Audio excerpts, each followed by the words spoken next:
नमस्कार। जैसा कि आपको विदित है कि आपको विशेषणों के 3 भेदों का अध्ययन करा दिया गया है और उन 3 भेदों के आधार पर आपने कितना अधिगम हुआ ये आपको ही जानकारी होगी, लेकिन मैंने अपनी तरफ से पूरा प्रयास किया है। लेकिन फिर भी आपको किसी प्रकार की कोई असुविधा होती है तो वो मेरे से संपर्क कर पूछ सकता है। लेकिन अभी तक कुछ लड़कों के मन में, कुछ छात्र और छात्राओं के मन में एक समस्या यह होगी कि सर हम संख्यावाचक और परिमाणवाचक में अंतर कैसे करें।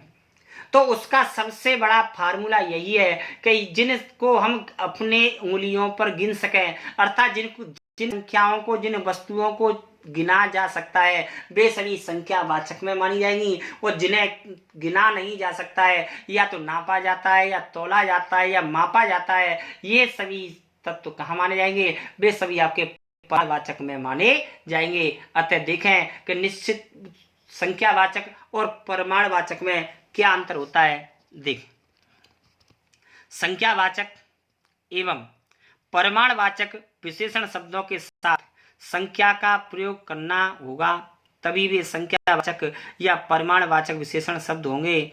संख्या के अभाव में केवल संख्यावाचक या परिमाणवाचक शब्द होंगे, न कि विशेषण शब्द। जैसे 10 गांव के लोग आए हैं। अब यहाँ पर गांव के साथ में यदि संख्या का बोध होता है तो ये संख्यावाचक विशेषण होगा।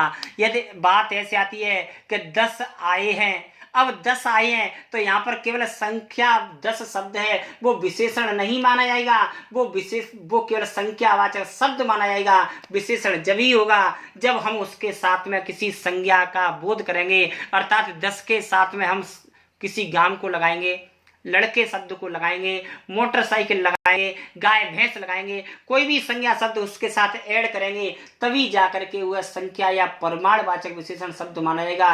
वेरी वेरी मोस्ट बात को आप याद रखना, यदि किसी संख्यावाची या परिमाणवाची शब्द के साथ में संज्ञा का बोध कराया जाता है तो वहां पर संख्या या परिमाणवाचक विशेषण शब्द होगा। यदि उसके साथ में संज्ञा का बोध नहीं कराया जाता है तो वहां पर संख्या या परिमाणवाचक विशेषण शब्द नहीं होगा।